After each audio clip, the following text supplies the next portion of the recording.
de nos équipes entre Toulouse et Montpellier. Voilà, j'espère avoir été assez concise dans cette présentation de la mêlée. Si vous avez des questions, n'hésitez pas à nous envoyer un petit mail et je laisse de suite la parole et l'écran à Luc. Bon webinaire à tous. Merci Constance. Écoutez, enchanté, bonjour à tous. Je ne sais pas si vous voyez bien mon écran un peu noir-violet. Juste sujet technique, tu valides Constance que l'écran est bien diffusé? Nickel. Oui, on valide. C'est nickel, super, merci à tous. Eh bien, je me présente donc brièvement. Je suis donc Luc Trunsler, je travaille depuis 15 ans aujourd'hui dans l'intelligence artificielle conversationnelle. J'ai créé une première entreprise il y a quelques années qui s'appelait Inventa, ici sur Toulouse, dans le monde des chatbots, revendue en 2020. Et je suis depuis associé à une autre entreprise qui s'appelle Spoon AI, toujours dans le domaine de l'IA conversationnelle. Et en parallèle de cela, depuis plusieurs années, je suis également vulgarisateur scientifique, consultant et formateur en IA auprès d'écoles publiques, privées et notamment auprès d'entreprises. Et ces derniers mois, quand j'interviens, du coup, c'est souvent donc sous le format d'une journée d'intervention. Ce que je vais vous présenter du coup aujourd'hui, c'est un condensé en 1 heure de cette journée d'intervention autour de l'IA et l'éducation. Et ce que j'aime bien faire du coup ces derniers mois, avant de démarrer mon intervention, c'est bien de poser 2 questions à main levée. La première question que je vais vous poser, c'est est-ce que vous avez déjà utilisé des outils comme ChatGPT? Et pour y répondre, du coup, à cette question, je vais vous inviter à aller dans l'onglet Conversation pour ouvrir la boîte de dialogue. Et Ludovic va justement poser la question, enfin poser la phrase, voilà, j'ai déjà utilisé un outil comme ChatGPT, et je vous invite à réagir dessus avec pouce haut. Et on verra du coup le nombre de personnes qui réagissent positivement et on fera un petit ratio pour avoir un petit pourcentage. Donc j'invite à aller dans la fenêtre de conversation et Ludovic, si tu veux bien du coup poser la question, enfin la phrase. Du coup, Les qu'on pouces se puisse lèvent. Les pouces se lèvent. réagir dessus. Ok. Je ne voyais pas dans la conversation la phrase, mais les pouces se sont levés.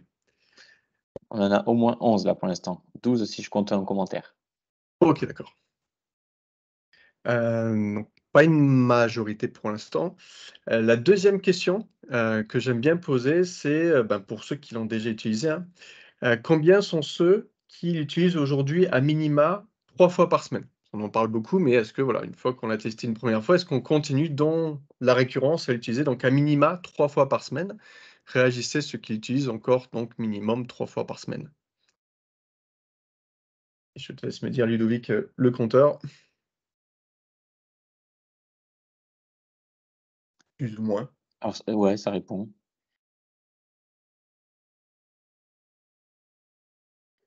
Ah non, là, il y en a moins. Certains Beaucoup moins. plus, d'autres moins. Ouais, là, j'ai pas de réaction. Pas de réaction.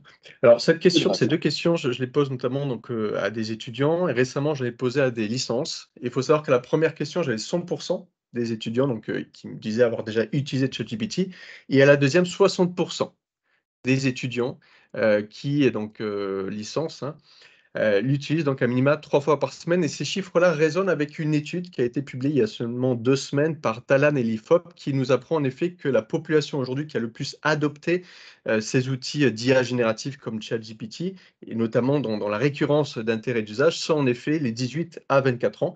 Donc cette population qui arrive prochainement dans le monde du travail. Donc c'est clairement un phénomène de société, mais si vous êtes ici présent aujourd'hui, c'est que vous êtes notamment sensibilisé à ce phénomène de société. Du coup, je vous présente un peu le plan qu'on va dérouler là pendant cette heure-là, qui reprend, on va avoir 3 principales actions, 3 principales recommandations que je recommande avec d'autres enseignants aussi, hein, d'appliquer quand il s'agit justement d'intégrer de l'IA dans l'éducation, dans l'enseignement notamment supérieur.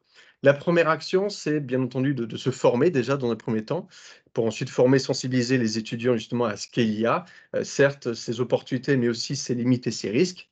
Tester, ce qui fait aujourd'hui que l'IA est très démocratisée, c'est que, c'est facilement accessible. Donc il faut tester pour se rendre compte aujourd'hui de la puissance, mais aussi de la limite de ces outils-là. Donc pour ceux qui n'ont pas répondu à la première question, est-ce que vous avez déjà testé un outil comme ChatGPT? Je vous le recommande fortement, parce que la théorie, ça va un moment. C'est important d'aller tester, d'aller se confronter au sujet. Et ensuite, faire une veille. Alors, je présenterai un outil qui peut faciliter la veille, notamment dans le domaine de l'IA et l'éducation, parce que c'est assez chronophage, ça bouge très vite, mais je vous donnerai une petite astuce.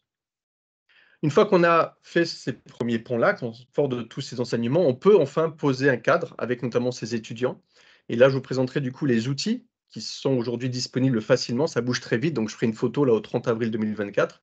Quelles sont ensuite les bonnes pratiques, notamment ce qu'on appelle l'art du prompting.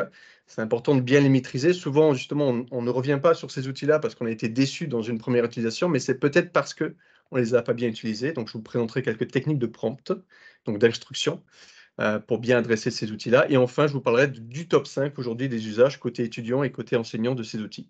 Et on finira par, je vous présenterai en fait une méthodologie que j'ai utilisée aujourd'hui pour revoir certains modes d'évaluation à l'heure justement de ChatGPT. Je vais surtout me concentrer là dans l'heure sur la formation, qui est vraiment le gros du sujet, mais j'adresserai bien les 3 items. Avant de dérouler sur la partie vraiment présentation de la formation sur l'IA, que je vais synthétiser en quelques minutes, je voulais vous présenter 5 ressources, que j'ai identifiées dans l'IA et l'éducation, grâce notamment à une présentation à laquelle j'ai assisté, et je remercie au passage Aurélie et Daphné de la DRAN de Toulouse, qui m'ont partagé du coup ces ressources-là. C'est des ressources qui sont assez fraîches, qui datent de maximum il y a 1 an. Donc le premier, c'est le rapport sur l'intelligence artificielle et l'éducation de la direction numérique de l'éducation, c'est une 50aine de pages. Un autre rapport fait toujours par le groupe de travail du numérique en collaboration avec la recherche, enseigner et apprendre à l'ère de l'intelligence artificielle. Alors Ludovic va vous mettre dans le chat, va vous copier-coller les liens vers ces différentes ressources là que je suis en train de vous présenter. Ici, on est sur un document un peu plus conséquent, je crois que c'est 98 pages exactement. On a un autre document plus focalisé sur l'IA générative, donc c'est la phase de l'IA dans laquelle on se trouve actuellement avec ChatGPT, etc. Ça, c'est un document d'une 50aine de pages publié en janvier 2024. Une autre ressource que je peux pousser et recommander, c'est ce MOOC de 3 heures, créé dans le cadre d'un projet Erasmus, Intelligence artificielle pour et par les enseignants. Et enfin, une dernière ressource, c'est celle du site Vita Science, de cette association, qui vous permet directement en ligne, depuis le navigateur, à apprendre à une IA, par exemple, à reconnaître des images, du son, des postures, ou même à comprendre un peu mieux comment fonctionne un modèle d'IA générative comme ChatGPT. Donc voilà plusieurs ressources qui pourront venir compléter la formation que je vais faire là dans un instant. Du coup, quand on s'adresse aux jeunes et qu'on leur demande que vous évoque aujourd'hui le terme intelligence artificielle, eh ben, ils sont nombreux aujourd'hui à pointer du doigt un outil comme ChatGPT, parce que ben voilà, ça a été pas mal démocratisé ces 2 dernières années. Mais on le sait, l'IA, ça remonte à beaucoup plus loin. On verra aux années même 50. Et du coup, quand on pose cette même question, que vous évoque l'IA à ben, des plus 30, 40, 50 ans, l'image, la projection qui revient la plus fréquemment, c'est l'image d'un robot humanoïde. Alors, ça a beaucoup, bien sûr, été inspiré par le 7e art et la science-fiction. Et beaucoup d'experts vous mettront en garde contre cette projection anthropomorphique, parce qu'elle est à la fois dangereuse et incomplète, ils ont raison. Mais, c'est mon avis personnel, force est de constater qu'on a tout de même, depuis tout temps, et notamment depuis l'avènement de l'informatique, nous n'avons jamais cessé en fait de façonner justement des machines, des outils à notre image, à nos capacités. Une définition commune de l'IA, notamment, c'est que c'est un outil qui permet justement d'imiter, de simuler nos capacités sensorielles, cognitives, motrices. Du coup, moi, j'aime bien utiliser quand même l'image d'un robot humanoïde pour justement illustrer ce qu'on peut aujourd'hui attendre de l'intelligence artificielle. Une machine comme celle-ci peut en effet, via par exemple ces 2 caméras, percevoir son environnement. On va parler là d'une discipline de l'IA qui est la reconnaissance d'image. Via un micro, qui pourrait être l'équivalent de notre oreille, une IA peut également retranscrire ma voix au format texte. On parle là d'une 2e discipline de l'IA qui est la reconnaissance vocale. Ce texte, elle va pouvoir le manipuler, le comprendre. On parle alors d'une 3e discipline de l'IA qui est le traitement automatique du langage. Et puis si elle a une enceinte, cette machine, elle va pouvoir aussi, via une 4e brique de l'intelligence artificielle qui est la synthèse vocale, me répondre oralement. Et enfin, si cette machine, elle a des roues, des jambes et même des mains, elle va pouvoir naviguer dans notre environnement, elle va pouvoir interagir aussi avec notre environnement, et on va parler là de 2 autres disciplines de l'IA, qui sont la navigation et l'appréhension autonome d'objets. Ce que j'aime bien du coup avec cette projection, vous voyez, cette décomposition, c'est qu'on se rend compte aussi qu'il n'y a pas qu'une seule IA, mais plusieurs IA ou systèmes, il faudrait dire systèmes d'intelligence artificielle, vraiment spécialisés. qu'on peut ou pas, si on le souhaite, assembler comme ici sur une machine. Et toutes ces disciplines ont déjà, depuis plusieurs années, trouvé des applications dans notre quotidien, que ce soit perso ou pro.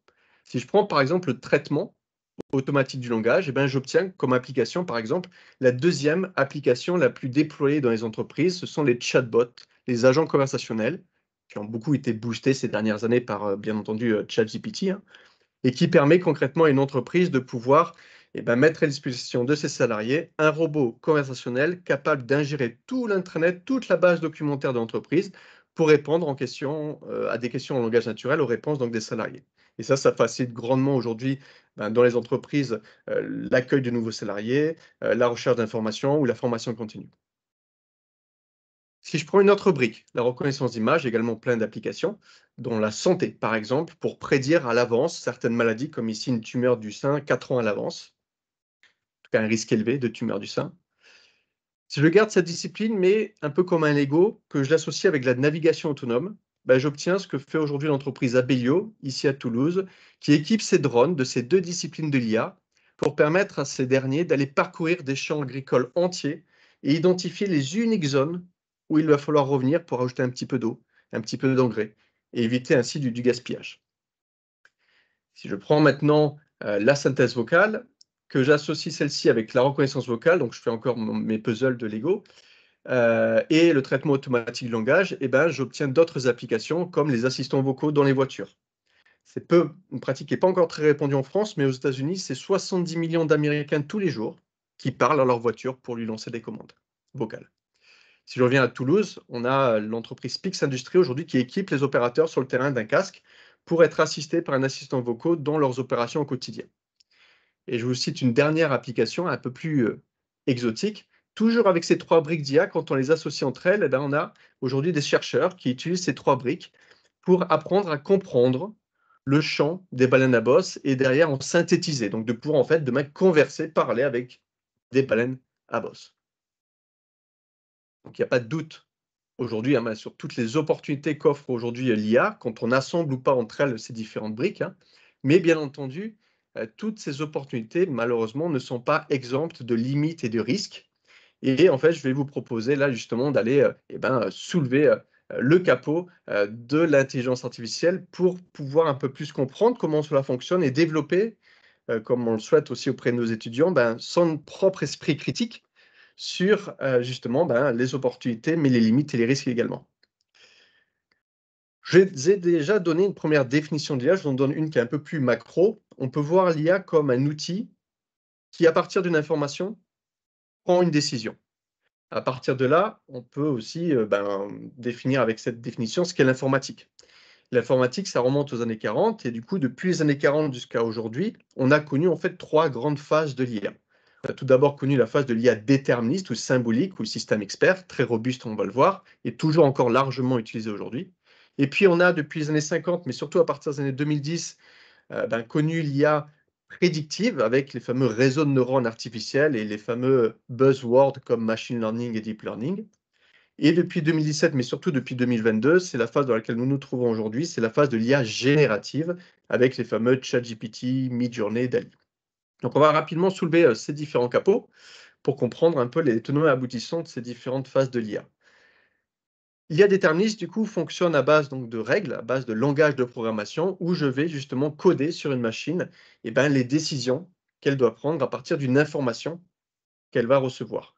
Si je prends l'exemple du thermostat, je peux facilement coder, en effet, un thermostat. Je lui explique qu'en fonction de la température qu'il va récupérer de son capteur de température, il doit prendre ces décisions-là. Si cette température est inférieure à 17, tu allumes le chauffage. Si c'est supérieur à 23 degrés, alors tu l'éteins. C'est super transparent, super robuste. C'est ce qu'on utilise aujourd'hui encore pour faire voler des avions, envoyer des fusées dans l'espace. Donc, c'est encore largement aujourd'hui utilisé justement parce qu'il y a cette robustesse et cette logique également dans la lecture du code. Mais malheureusement, ce n'est pas exhaustif. On ne peut pas tout faire avec du déterminisme, avec notre propre logique, malheureusement. On a, dès les années 50, par exemple, essayé de faire reconnaître à une machine un chien en lui spécifiant justement toutes les règles qui pouvaient définir ce qu'était un chien. Et on n'est jamais parvenu à avoir un modèle qui était robuste parce qu'il y avait toujours des exceptions.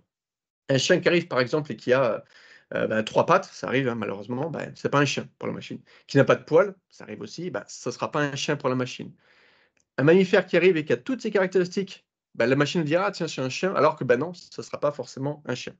Du coup, face à ces limites, ici dans la discipline de l'IA qui est la reconnaissance d'image, mais dans d'autres disciplines aussi, on a eu le même problème dans la reconnaissance vocale, par exemple, on a continué les recherches dans les années 50, et on a essayé de prendre un peu de recul, et on s'est en effet demandé bah, comment ça se fait que nous, les humains, dès notre plus jeune âge, 3-4 ans, en regardant juste une image de chien, ou de girafe ou d'éléphant, allez, 2-3 images, eh ben, on soit capable, à vie, à reconnaître ce qu'est un chien, sans qu'on ait besoin de nous dire justement avec des règles, attention, il faut que ça ait 4 pattes, une queue, des poils, une langue.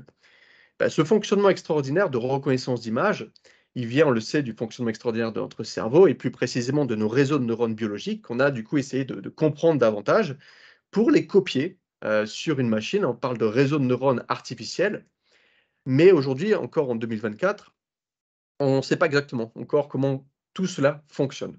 Et du coup, cette copie qu'on a fait sur la machine, c'est qu'une pâle copie de notre réseau de neurones biologiques à nous. Et ce n'est pas avec 3 images de chiens aujourd'hui qu'une machine arrive à reconnaître un chien. Il lui faut des milliers et des milliers d'images de chiens. C'est bien moins performant que nous. Mais voilà, c'est quand même assez magique, entre guillemets, assez fabuleux, cette capacité qu'a une machine à reconnaître des choses que nous, on n'arrive pas à spécifier avec des règles. Je ne vais pas rentrer dans le détail sur comment fonctionne un réseau de neurones artificiels. Ce qu'il faut comprendre, c'est qu'on est sur des modèles d'apprentissage qui sont supervisés la plupart du temps. C'est-à-dire que la machine sait qu'elle doit apprendre là à reconnaître, par exemple, un chien, et elle va du coup, par essai-erreur, essayer de justement ajuster ces différents paramètres de son réseau de neurones, parce qu'on parle aussi des fameux coefficients synaptiques, jusqu'à arriver à trouver en fait la bonne combinaison, les bons paramètres, encore une fois par essai-erreur, qui vont lui permettre de bien identifier que sur cette image ici, il y a bien un chien. Et quand elle aura réussi à reconnaître qu'il y a bien un chien, elle va passer du coup à une autre image de chien et essayer de consolider derrière tous ces paramètres pour reconnaître ensuite n'importe quel type d'image de chien. Donc ce sont des modèles qui demandent énormément de données, ici énormément d'images de chiens par exemple, mais aussi énormément de puissance de calcul. Parce qu'à chaque fois que l'information va passer dans mon réseau de neurones, dans mes différentes couches de neurones, il y a plein d'opérations qui vont devoir être effectuées en parallèle. Même si c'est des opérations très simples, il y en a énormément à réaliser en parallèle. On parle des fois de milliards de paramètres à réaliser, donc d'opérations par seconde.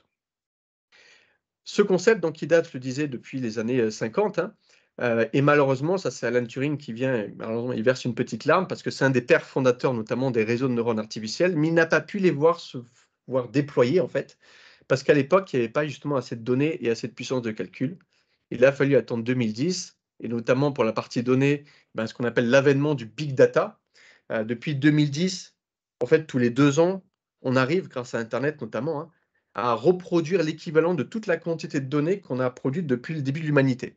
Donc on fait x2 tous les 2 ans, et on arrive aujourd'hui à des 1000 milliards de gigaoctets, donc on a assez de données pour entraîner les réseaux de neurones artificiels.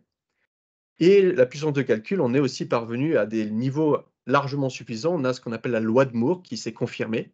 La loi de Moore a dit que tous les 18 mois, on multiplie par 2 notre puissance de calcul. Et en effet, aujourd'hui, on a par exemple ici, c'est le Frontier, c'est le supercalculateur américain. Il fait 1 milliard de milliards d'opérations par seconde. C'est une grande salle avec plein d'ordinateurs. On a toujours eu ces grandes salles en tête, notamment, ça c'est dans les années 40. Mais dans les années 40, on était plutôt sur du 5000 opérations par seconde. Pour vous donner un ordre de grandeur, ce que vous avez dans votre poche, ça c'est l'iPhone 13, ce n'est pas le dernier modèle c'est l'iPhone 15. Avec l'iPhone 13, on était déjà à 1 milliard d'opérations par seconde, donc 200 fois 1000 plus puissant que l'image que vous avez en noir et blanc. Et ça continue à s'accélérer. Ça, c'était il y a 3 semaines, c'est le patron de Nvidia. Nvidia, aujourd'hui, c'est la 3e capitalisation boursière au monde. Ils sont montés en flèche grâce à l'IA. La B200 qu'il a dans sa main, c'est 20 millions de milliards d'opérations par seconde. Avec 5 puces comme ça, si on arrive à les faire travailler ensemble, on peut avoir l'équivalent aujourd'hui du Frontier.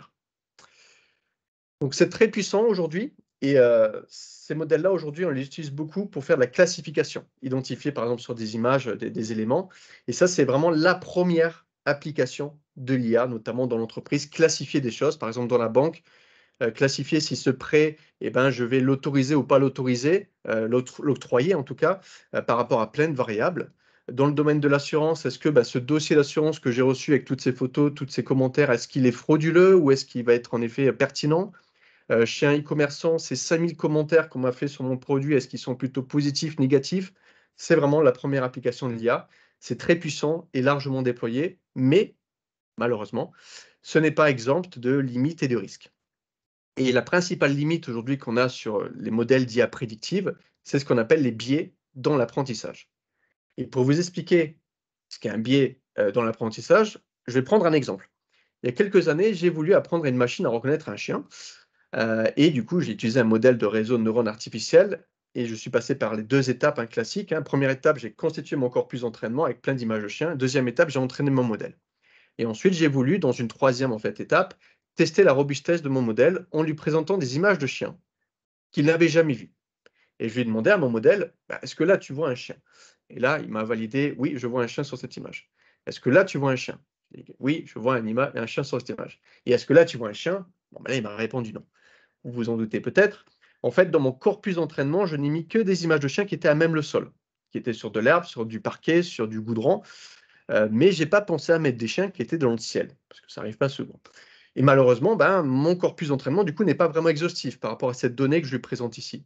Et du coup, mon modèle est en échec par un manque justement d'exhaustivité dans mon corpus d'entraînement, par un biais du coup d'apprentissage.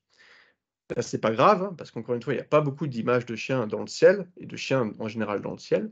Mais là où c'est problématique, c'est par exemple dans la conduite autonome. Si j'apprends à une voiture à s'arrêter à un stop et que j'omets dans mon corpus d'entraînement de mettre des photos de stop qui ont été par exemple vandalisées, ça arrive avec un autocollant, ou des photos de stop sous la neige, il neige encore bien sûr dans le monde, et ben là c'est problématique parce que ma voiture ne pourrait pas s'arrêter à un panneau stop et ça pourrait, ce biais dans l'apprentissage, créer un accident. Les biais d'apprentissage qui ont beaucoup aussi été médiatisés, c'est les biais dans l'apprentissage qui ont amené à des résultats discriminants pour certaines populations qui malheureusement n'étaient pas assez bien représentées dans les corpus d'entraînement. Je vous donnerai un exemple tout à l'heure. En synthèse, on a du coup sur la première phase de l'IA quelque chose qui est très robuste, très prévisible parce que c'est nous qui codons tout, c'est très très transparent.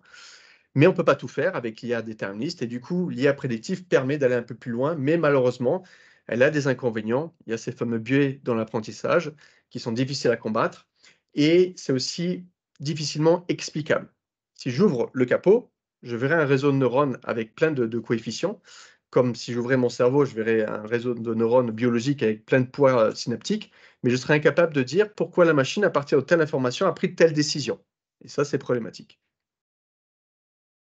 J'enchaîne sur la troisième et dernière phase de l'IA, qui est celle dans laquelle nous nous situons aujourd'hui, qui est l'IA générative, qui ne fait pas juste que prédire, que classer, mais qui va carrément générer aujourd'hui du texte, des images, du code, des vidéos, à partir donc d'une instruction en langage naturel, on parle notamment de prompt, créer une image de chien sous la pluie, boum. On va essayer de comprendre comment une IA est capable donc d'une telle prouesse. Et pour ce faire, on va regarder comment une société comme OpenAI, qui est la société derrière ChatGPT, a fait pour créer une machine, un outil qui génère des phrases, donne la sensation également d'une conversation. On va voir qu'on va passer par 4 étapes qui sont très similaires à celles qu'on a vues précédemment dans l'IA prédictive avec les réseaux de neurones artificiels. La première étape consiste donc à constituer mon corpus d'entraînement.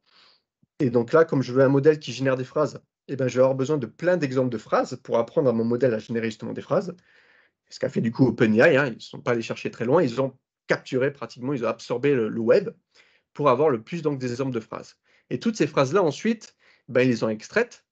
Mon chat a mangé une souris, par exemple, et ils les ont traduites sous forme de 1 et de 0, dans un format vraiment numérique, pour que la machine puisse après digérer ces informations dans son réseau de neurones artificiels. On parle notamment là de vecteurs. Et ensuite, donc, deuxième étape, une fois que j'ai constitué mon corpus d'entraînement et que je l'ai transformé en 1 et 0, vectorisé, on va apprendre à la machine justement à compléter des phrases. Donc j'ai mon réseau de neurones et je vais entraîner la machine à compléter cette phrase-là, caractère par caractère, pas d'un seul coup. Donc là, par exemple, le premier caractère, c'est un espace, après mon chat a mangé. Et je vais, comme tout à l'heure, comme avec mes chiens, être sur un modèle qui est supervisé. C'est-à-dire que la machine, elle sait qu'elle doit, après cette phrase-là, générer un espace. Donc au début, comme ces paramètres n'auront pas été réglés, elle va répondre à côté de la plaque, par exemple Z, mais par itération, par correction, en ajustant ces différents paramètres, elle va petit à petit arriver à trouver donc les bons résultats. Et petit à petit, je concaténe ma phrase et je cherche le prochain caractère. Et une fois que j'ai entraîné le modèle à compléter cette phrase-là, je vais continuer avec toutes les autres phrases d'Internet. Donc c'est excessivement colossal, la donnée et les temps d'entraînement et les puissances de calcul qui vont être nécessaires pour que mon modèle arrive à générer des phrases complètes.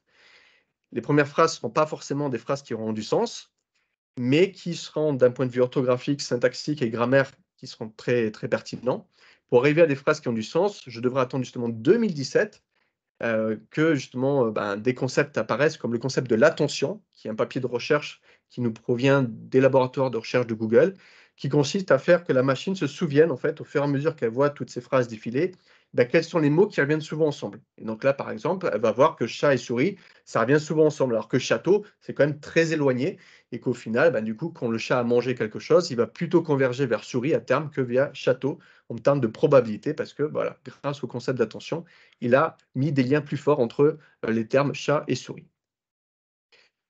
Une fois qu'on a des phrases qui génèrent des phrases qui ont du sens, il faut que ces phrases soient aussi politiquement correctes. Du coup, OpenAI a ensuite fait une étape de modération à très large échelle avec des humains, parce que l'IA, elle n'a pas notre sens commun, hein. On l'a vu tout à l'heure avec le chien sur le ciel, elle ne voyait pas qu'il y avait un chien sur le ciel, parce qu'elle n'a pas notre sens commun.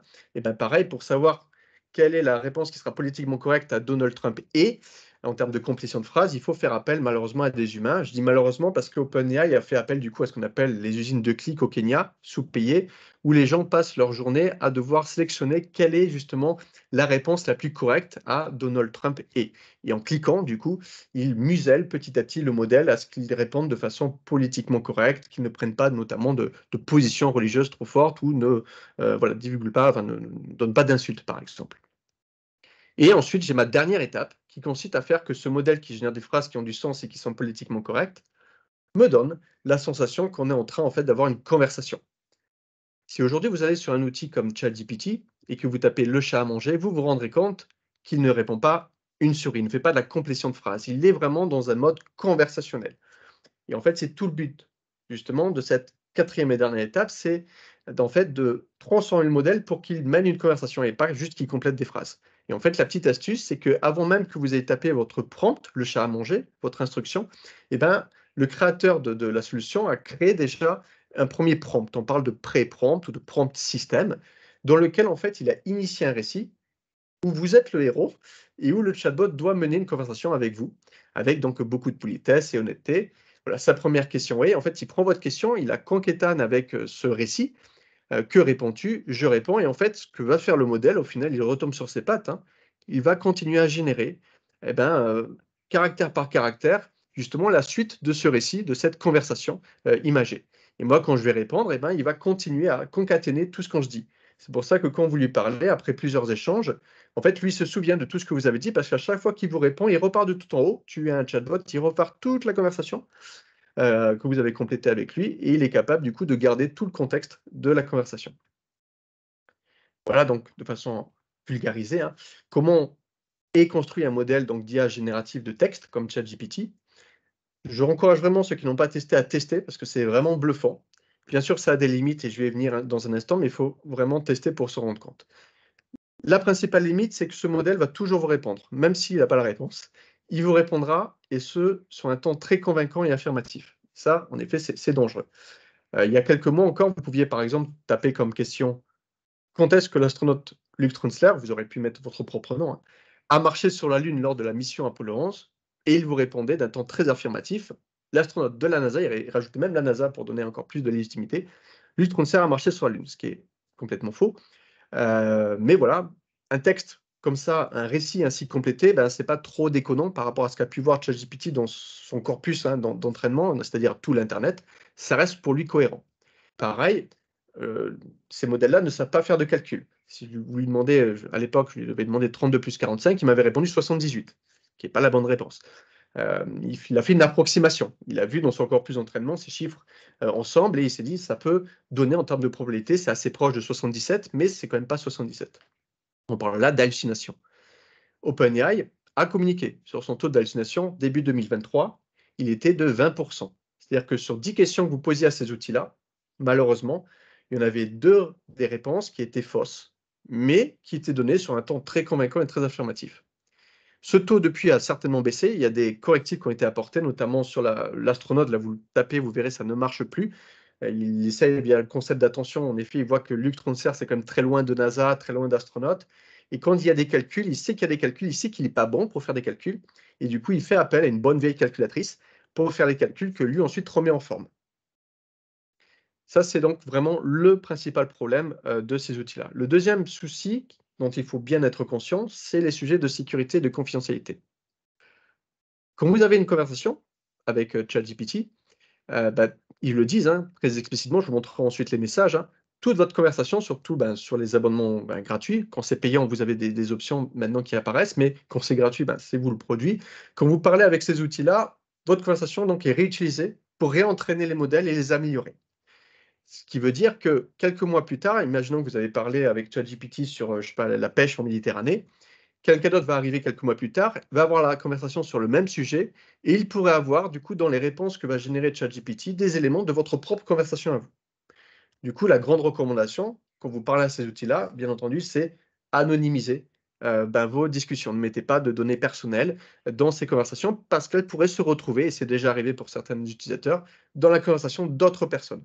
On n'est pas comme sur Google où quand on tape une requête, la requête, elle ne va pas être publiée sur un site web. Là, c'est le cas. C'est comme si vos requêtes étaient un jour publiées et accessibles à tout le monde. Donc, c'est écrit, ça c'est le message sur Copilot de Microsoft. Il y a des réviseurs humains qui peuvent annoter, traiter vos conversations. Ça, c'est le message sur Gemini de Google. Et ça, le message, il y a d'autres messages également sur OpenAI.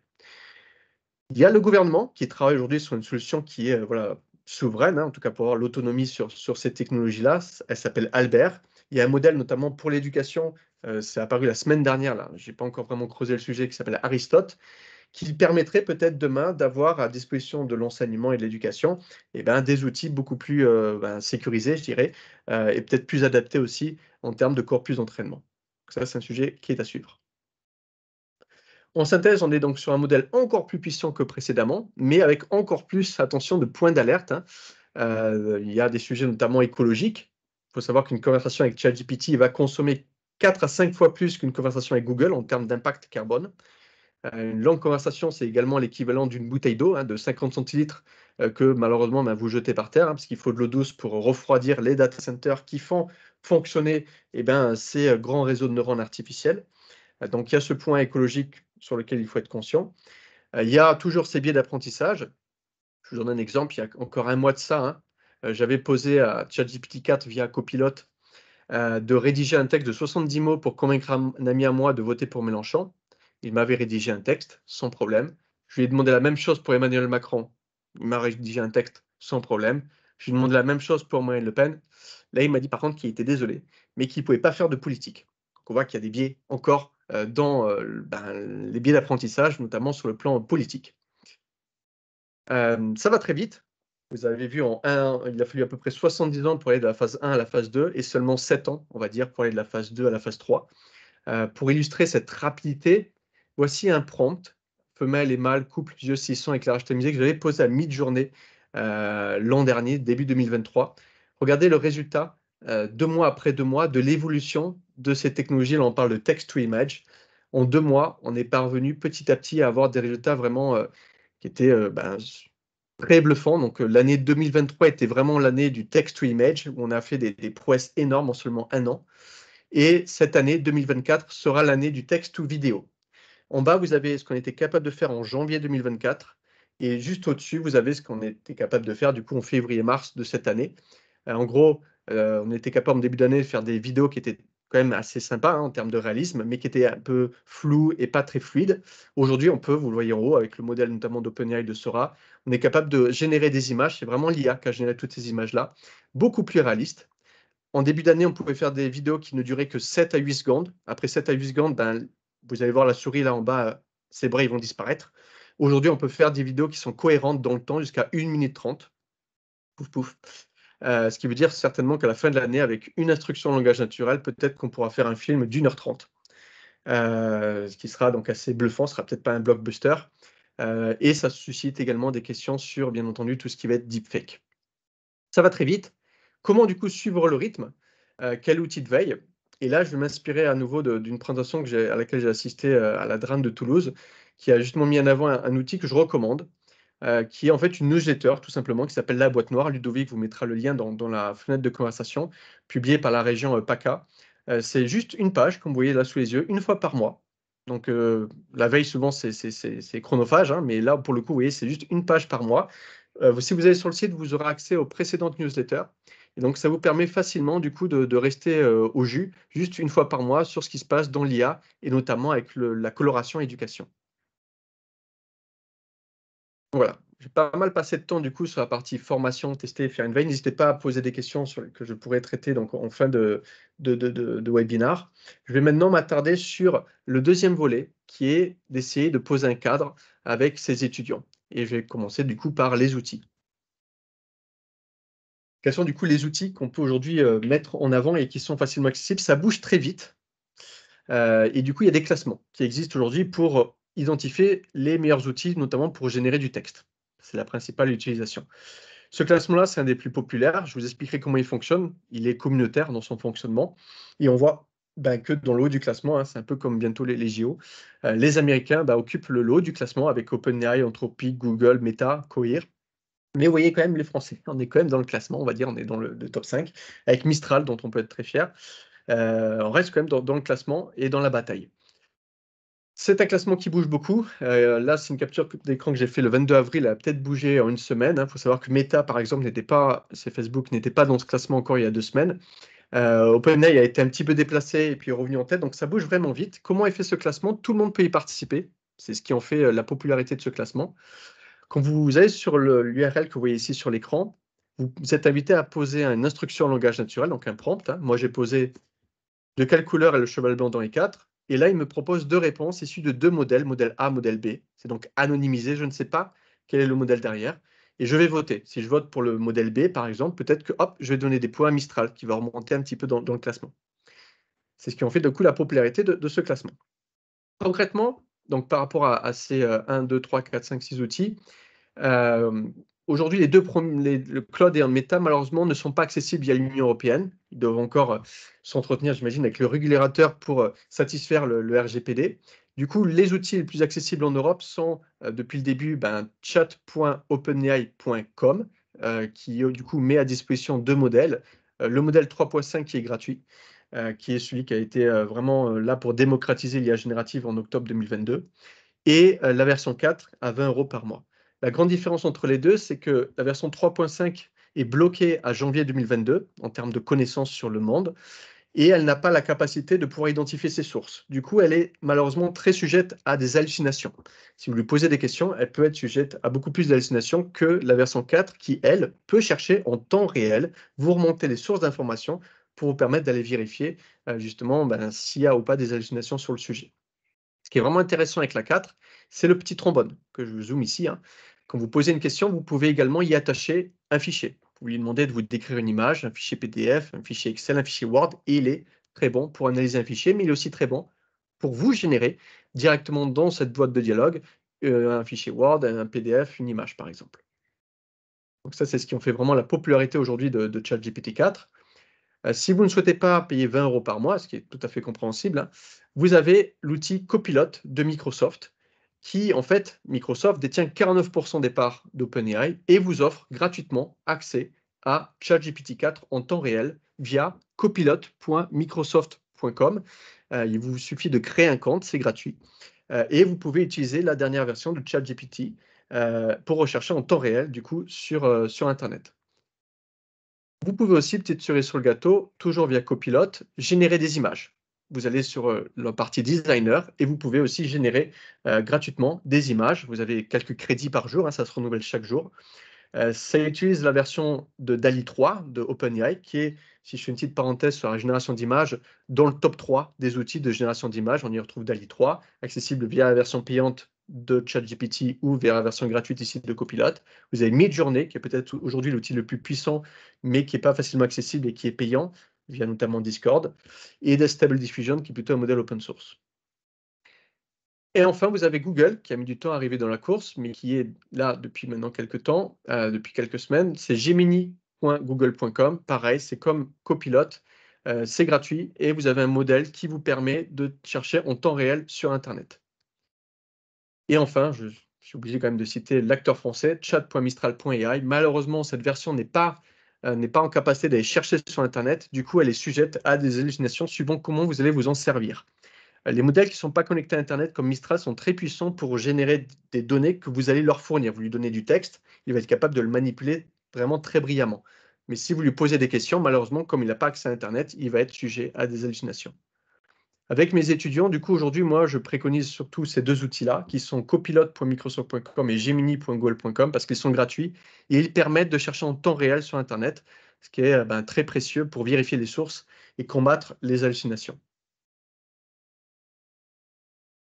Vous avez plein d'autres outils qui existent aujourd'hui, mais avec ces outils-là, vous pouvez déjà faire énormément de choses en maîtrisant correctement donc, ce qu'on appelle le fameux art du prompt. On parle de art du prompt parce que ce n'est pas si intuitif que ça, au final, d'utiliser ces outils-là.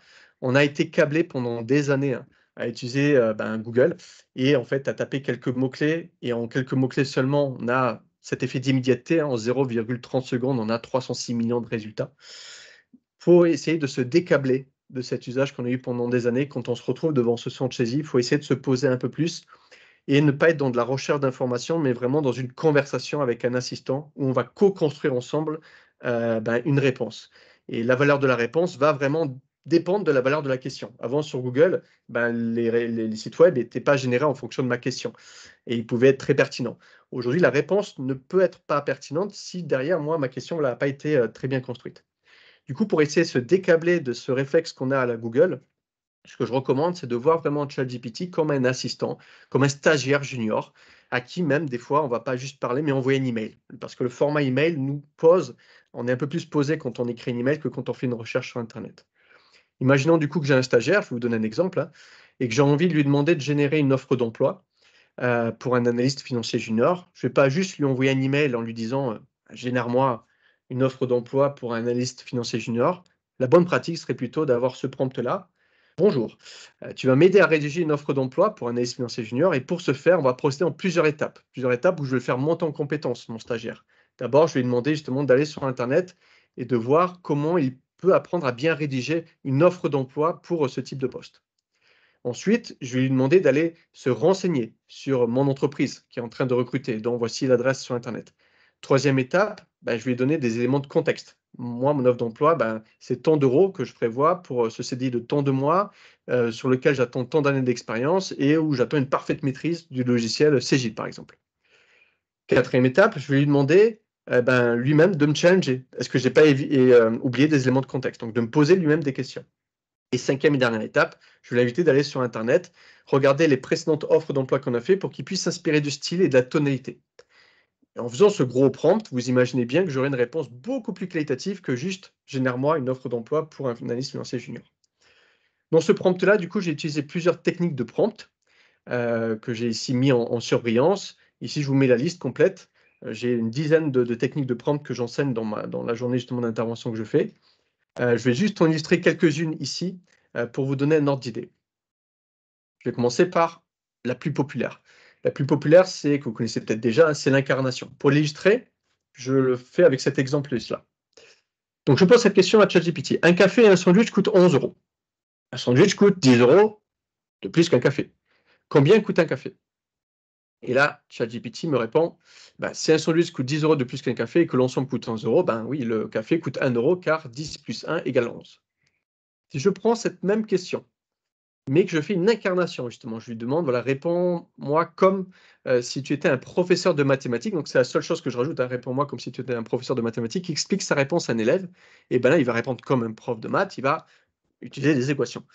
Et là, pour le coup, il va me répondre 50 centimes d'euros tout en bas, qui est en fait la bonne réponse. Alors, qu'est-ce qui s'est passé?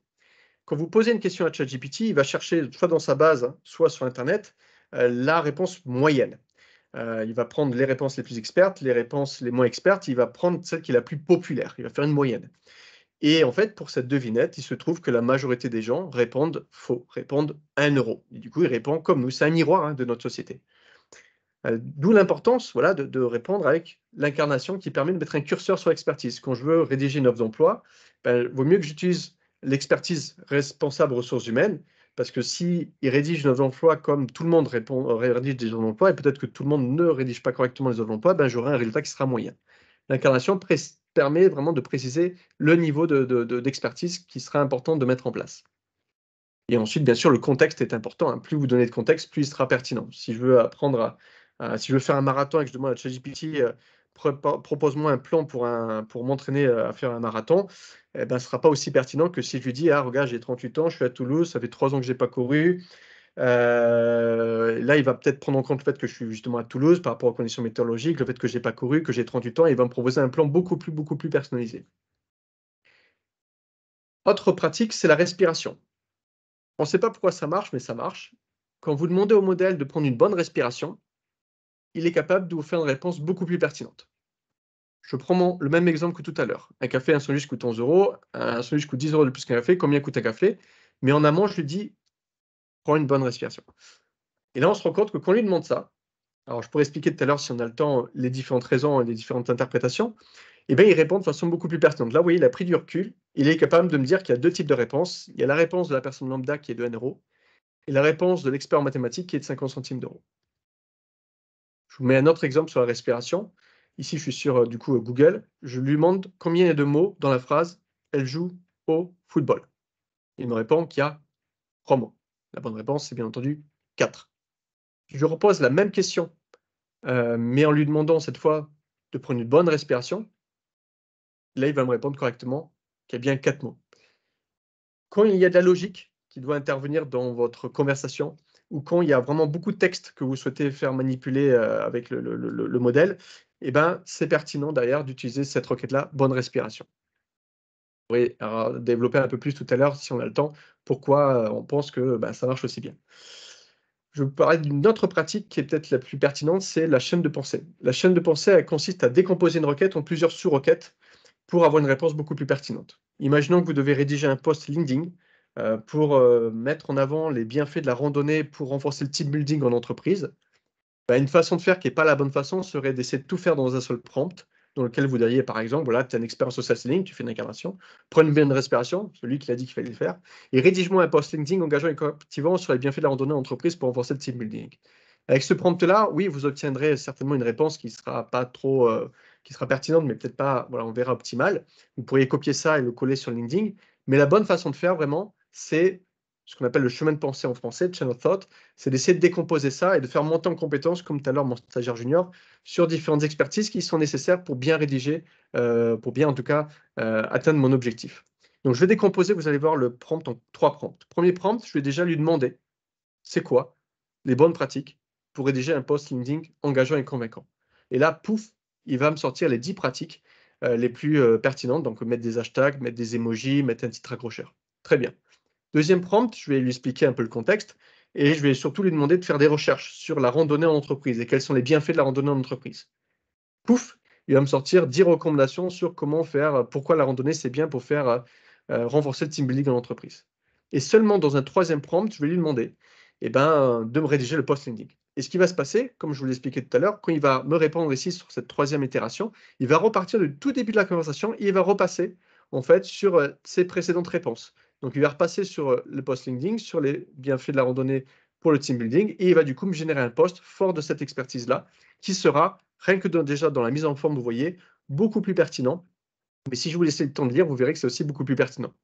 Du coup, on arrive sur des modèles, des réponses pardon, qui sont donc beaucoup plus expertes, parce que justement, j'ai fait marcher l'IA avec 3 jus de cerveau, je dirais, sur cette réponse-là. J'enchaîne sur ma toute dernière exemple qui est l'auto-questionnement. Imaginons que j'ai envie, donc l'auto-questionnement, l'idée c'est vraiment de retourner le sujet, c'est je demande au modèle quels sont les éléments qu'il a besoin lui pour mieux me répondre. Je veux par exemple faire un quiz sur l'IA pour mes élèves, donc je l'incarne, c'est un prof de mathématiques en IA et je lui demande d'abord dans un premier temps, avant de faire avec moi ce quiz-là sur l'IA, de se renseigner sur les bonnes pratiques pour faire un quiz. Je vais d'abord une petite montée en compétences, une petite chaîne de pensée. Donc là, il va identifier les bonnes pratiques pour faire un quiz, Il faut des questions qui soient variées, qui soient claires, qui soient appropriées en termes de niveau pour mes étudiants, qui encouragent la réflexion critique et qui puissent mettre en avant éventuellement des visuels. OK, très bien. Maintenant, je vais lui demander, justement pour personnaliser le quiz, de me poser plusieurs questions. Pour ce faire, je lui demande de me poser une question à la fois et en fonction de mes réponses, je lui demande d'adapter les questions suivantes. Et donc là, on va rentrer dans une conversation où je vais devoir donner de ma personne, mais on n'a rien sans rien. Du coup, il va me poser plusieurs questions. Le niveau scolaire, combien de temps je pense allouer au quiz? Je lui dis que c'est pour des troisièmes. J'aimerais que le quiz dure 15 minutes. Ce ne sera pas sur feuille, mais ça sera à l'oral. Et j'aimerais qu'à chaque fois que je donne les réponses, que j'ai un petit texte explicatif sur pourquoi c'est ça la bonne réponse. Ok, très bien. Quel sujet autour de l'IA? Parce qu'il y a plusieurs sujets. Est-ce que c'est les bases? Est-ce que c'est les applications? Est-ce que c'est les questions éthiques? Bon, je dis que c'est les bases et les applications. Très bien. Quel type de questions? Est-ce que c'est choix multiples, vrai, faux? Des questions ouvertes pour encourager le débat, parce que ça serait une bonne pratique. Bon, je propose un truc simple, juste des questions à choix multiples. Très bien. Est-ce que je veux utiliser des médias, qui est une bonne pratique aussi, mais je dis non pour le coup. Et donc là, il a assez d'informations pour me compiler un premier quiz. Pouf, de 15 minutes. Et en fait, il me propose 4 questions. Je vais en lire une, par exemple. Hein. Question 3. Quel est un exemple d'IA dans les smartphones? Est-ce que c'est le fait que la batterie va durer plus longtemps? Est-ce que c'est les recommandations de musique sur des applications comme Spotify? Est-ce que c'est la capacité à faire des appels téléphoniques? Est-ce que c'est la résistance à l'eau? La bonne réponse, c'est la B. Les applications de streaming musical comme Spotify utilisent en effet des algos d'IA pour analyser vos habitudes d'écoute ou recommander la musique qui correspond à vous. Une fois que vous avez ça, soit vous pouvez vous en satisfaire, soit vous pouvez utiliser une dernière technique, qui est la technique du curseur, qui consiste à donner des notes, en fait, à ce texte-là, suivant différentes dimensions. Par exemple, moi, je vais lui donner une note de 5 sur 10 sur le niveau de difficulté à choisir la bonne réponse. Et 1 sur 10, sur 5, pardon, sur l'humour. Parce que souvent, dans les réponses fausses, on aime bien mettre un peu d'humour, comme la réponse D. Mais du coup, je vais lui donner une mauvaise note et je vais lui demander de pousser un peu plus le curseur. Je ne vais pas juste lui dire prends l'exercice un peu plus difficile ou un peu plus rigolo, parce qu'un peu, ce n'est pas très quantitatif. Je vais vraiment donner une note et en fonction des résultats, je pourrais ajuster. Et sur l'humour, je vais aussi demander un humour à la Kev Adams, parce que c'est un humoriste que les collégiens apprécient. J'aurais pu mettre un autre type d'humour également. Et donc là, il va du coup me générer un nouveau quiz révisé à la Kev Adams. Je reprends la question 3. Quel est un exemple d'IA dans les smartphones? Il vibre en rythme avec ta musique préférée. Les recommandations de vidéos de chats sur YouTube. Les recommandations de musique sur des applications comme Spotify. Améliorer la qualité des selfies pour paraître aussi frais que le prince de Bel-Air. Bon, la réponse est C. Spotify l'utilise pour l'IA, donc pour comprendre ton amour pour le jazz des années 80 ou ta récente obsession pour les reggaeton, te suggérant de nouvelles pistes pour garder ta playlist aussi fraîche que ta dernière coupe de cheveux. Bon, on aime ou on n'aime pas l'humour de Kev Adams. C'est un peu l'idée. Et puis après, je peux toujours, encore une fois, adapter en fonction du curseur. Voilà donc quelques idées donc, de prompting. Je vais m'arrêter là parce que le temps file vite. Je vais maintenant passer sur le top 5 des usages. Ça, c'est issu de 2 essais assez récentes, hein, autour donc des étudiants et des enseignants. Sur les étudiants, dans le top 5, on a le fait de résumer un document ou un texte, le fait de reformuler derrière un texte ou de retraduire également des textes dans d'autres langues. On a ce cas-là aussi. Bon, répondre aux questions des examens, ça, c'est pas toujours terrible, surtout si l'examen n'est pas prévu pour. Hein. Des fois, on le sait, les élèves font juste copier-coller l'énoncé et rajoutent éventuellement une instruction qui demande à rajouter quelques fautes d'orthographe pour que ce soit assez réaliste en termes de réponse. Comprendre des concepts difficiles en trouvant des analogies, par exemple. Et le dernier point, si vous avez des retours d'expérience, ça m'intéresse. Je n'ai pas compris le dernier point, optimiser son emploi du temps. Côté enseignant, le premier qui est le plus mis en avant, c'est le fait de créer, comme je l'ai montré là, des quiz ou des évaluations, de pouvoir vulgariser une explication avec des analogies, par exemple, de pouvoir aider à la correction des copies, notamment à rédiger les commentaires, hein, rédiger sur les bulletins de notes un commentaire qui soit très empathique et constructif. Ce n'est pas facile, ça prend du temps. Il y a peu aidé justement à ce type de commentaires, s'auto-former ou encore rendre un contenu un peu plus engageant et captivant et ludique. J'enchaîne sur la toute dernière partie, j'en aurai pour 3 minutes maximum, comme ça on tiendra les délais. Sur comment proposer de nouvelles formes d'évaluation. L'idée, c'est pas de tout jeter bien sûr à la poubelle. Il y a, comme à l'époque avec la calculatrice, il faut continuer à faire des exercices avec et sans calculatrice et avec et sans ChatGPT. Je sais qu'il y a plusieurs communautés qui se penchent sur ces sujets-là. Peut-être qu'il y en a parmi vous, hein, notamment je sais qu'il y a la communauté au niveau de l'éducation nationale CRIA qui penche sur ces sujets-là.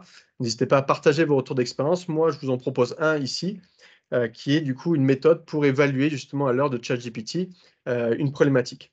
Donc, je demande en fait à mes étudiants 2 rapports. Un premier qui est la réponse, qu'ils vont co-construire du coup avec un outil comme ChatGPT, qui vaudra pour 50% de la note. LLM, c'est Large Language Model, hein, c'est ce qu'il y a derrière ChatGPT & Co. Et je leur demande ensuite un deuxième rapport, qui est assez facile, vous allez voir, à construire. Hein. Ce deuxième rapport, je leur demande dans un premier temps des captures d'écran de leur conversation avec, pour le coup, Gemini ou Copilot, qui sont les 2 outils que je recommande. Et je vais en fait, moi, lire en fait en diagonale ces conversations pour voir s'ils ont déjà utilisé les bonnes techniques de prompting, s'ils ont ensuite adapté au fil du temps les éléments de réponse en fonction de la conversation. Et ensuite, je leur demande de rédiger maximum sur une page une autocritique de cette conversation. Quels ont été les échecs, et valoriser ces échecs dans cette conversation, et les points positifs. Et là, du coup, ça vaut pour 50% de la note. C'est une évaluation qui se fait du coup en asynchrone. Si je veux quelque chose qui soit synchrone, je me propose du coup plutôt un deuxième format qui est une discussion où je pose 3 questions. La première question, c'est présente-moi la réponse que tu as co-construit avec ton assistant. Et là, je pose quelques questions pour voir si l'étudiant s'est vraiment approprié le sujet ou s'il récite juste la réponse. Donc ça, c'est quelque chose qu'on détecte assez vite. Ensuite, je pose des questions sur certains éléments par rapport aux sources, pour voir s'il a vérifié les sources. Il faut savoir qu'un étudiant sur 3, malheureusement, aujourd'hui, ne sait pas que ces modèles hallucinent. Donc, c'est une bonne façon de challenger ce point-là. Et troisième sujet intéressant, c'est je lui demande qu'est-ce qu'il a trouvé intéressant, en fait, dans cette réponse co-construite. Donc là, j'éveille un peu plus son esprit critique. Qu'est-ce qui l'a touché personnellement? Qu'est-ce qui a fait sens pour lui dans cette réponse-là? On nous rabâche beaucoup qu'il faut mettre en avant justement ces soft skills-là qui sont l'esprit critique et la curiosité. Et donc là, je m'emploie du coup avec ce mode d'évaluation à mettre en avant du coup ces qualités. Et en retour d'expérience, les élèves qui ont le plus performé justement sur la partie autocritique sont souvent ceux qui ont été les plus assidus dans le cours et dans les ateliers. Et j'ai par contre aucun élève, bien entendu, qui me fait juste un copier-coller de mon énoncé, parce que la méthodologie justement force à être transparent et force du coup à vraiment réfléchir à une vraie méthodologie de co-construction avec un assistant. Il est midi 00. Je vais du coup m'arrêter là pour tenir le délai et je vous remercie pour m'avoir écouté aussi longuement et on va pouvoir répondre aux questions s'il y en a ou en tout cas écouter des retours d'expérience si vous voulez en faire bien entendu. Merci Luc pour la présentation. Hop, je me montre. Du coup, il y a eu quelques questions. Alors, j'en ai noté 3. La première, c'était la différence, on va dire, entre l'IA générative et l'IA prédictive. Qu'est-ce qu'il y a de plus dans l'IA prédictive pour parvenir à avoir cette différence entre les deux types d'IA? Alors, les deux modèles reposent sur des réseaux de neurones artificiels. On parle du coup de la famille des IA connexionnistes par opposition à l'IA symbolique. Donc, dans le fond, c'est quand même les modèles assez similaires. Après, voilà, on va parler de modèles transformers ou de modèles de diffusion pour les images ou les textes. Donc, l'algorithmie, elle est un petit peu différente, mais dans le concept, c'est la même chose. J'ai beaucoup de données, des grosses puissances de calcul. Je passe tout ça dans un réseau de neurones artificiels et derrière, un va me prédire des choses. Il va me prédire, comme je disais tout à l'heure, est-ce que cette donnée-là, ce commentaire-là, il est positif ou négatif, alors que l'autre va générer, pour ce qui est du texte, on a vu caractère par caractère, la suite d'un récit qui a été initié. On est vraiment sur la génération de documents. L'autre, on est plus sur de la prédiction de documents. Je ne sais pas si ça répond à la question. Je dirais que oui. Il y avait une autre question, c'était sur la qualité des données. Est-ce que du coup, le fait que ça soit alimenté par toutes les données sur le web justifie le fait que parfois il y a eu de la baisse dans la qualité des données des réponses fournies par ChatGPT, par exemple? Alors, si je reformule, si bien coché la question, est-ce que du fait que ces outils ont été, comme ChatGPT a été entraîné sur tout le web, Ouais. et derrière, on a des réponses qui peuvent être peu qualitatives. C'est ça la question? Globalement, c'est ça. Ouais. Donc, c'est le miroir de notre société. Donc, la devinette que je vous ai mis illustre assez bien ça. J'ai posé une devinette qui a en fait un problème de mathématiques et ChatGPT m'a mal répondu. Parce que, en effet, sur le web, la moyenne des gens sur ce sujet-là ont mal répondu. Donc, ça peut arriver sur plein de domaines d'expertise. D'où l'importance derrière d'utiliser, si possible, des modèles qui sont connectés à Internet pour vérifier les sources et aussi d'où l'importance d'être critique et de challenger derrière les réponses-là. Après, ils vont bien sûr s'améliorer au fil de nos conversations. Ils vont devenir, là, je parlais de stagiaires juniors. Peut-être que d'ici la fin de l'année, ce sera des seniors dans certains sujets. Donc, ils sont amenés à être affinés. Il y a aussi des modèles qui vont être de plus en plus aussi spécialisés dans le secteur médical, dans le secteur de l'enseignement. Peut-être qu'Aristote, qui a été entraîné peut-être sur des corpus d'entraînement, pas tout le web, mais juste des données vraiment beaucoup plus qualitatives, va être beaucoup plus pertinent dans son domaine d'expertise. Il sera très mauvais pour répondre sur des sujets autres que l'éducation, mais il sera très fort. Donc, dans le futur, on aura des modèles notamment spécialisés qui seront très pertinents sur justement leur périmètre dédié. D'accord, merci. Et donc, une personne dans le chat demande pourquoi, en fonction du jour ou du moment où je pose la question, la réponse n'est pas forcément la même. Alors, la réponse ne sera jamais la même. À chaque fois, c'est la probabilité quand il génère une réponse là, aujourd'hui, je pose une question, je la pose cet après-midi, ce ne sera pas la même réponse. Le fond peut être assez similaire. Le fond peut, lui, pour le coup, un peu plus s'améliorer, je le disais, dans le temps, parce que les modèles sont constamment réentraînés, ce qui n'est pas très bien pour la planète, mais voilà, sont constamment en constante évolution pour justement être de plus en plus performants. Donc ça évolue à deux niveaux, du fait que ça s'améliore, mais du fait aussi que à chaque fois la réponse est différente, parce que c'est caractère par caractère, c'est des probabilités. Je vous ai cité une Vita Science. Vous pouvez aller sur Internet en temps réel, c'est pas besoin de créer un compte, et vous allez sur l'onglet IA, et vous allez sur l'onglet texte génération, et vous tapez une phrase, et vous verrez en effet qu'à chaque fois, caractère par caractère, il y a 99 de probabilité qui sélectionne l'article le et 90% l'article là, par exemple, et on voit qu'on peut facilement à chaque fois avoir des phrases qui sont différentes. Et cet outil permet de bien comprendre justement cette notion de probabilité dans la génération des phrases. Merci Luc. Et dernière question, y a-t-il des outils pour détecter l'usage de l'IA? Alors, c'est le chat et la souris. Malheureusement, moi, j'en ai testé beaucoup et j'en ai rarement trouvé qui marchaient bien. Ceux que j'ai trouvés à un moment qui marchaient bien, je refaisais un prompt en disant à ChatGPT, rédige comme un humain. Et là, du coup, il ne retrouvait plus que l'outil n'arrivait plus à trouver que c'était en effet une machine qui était derrière. Donc, pour moi, aujourd'hui, c'est compliqué.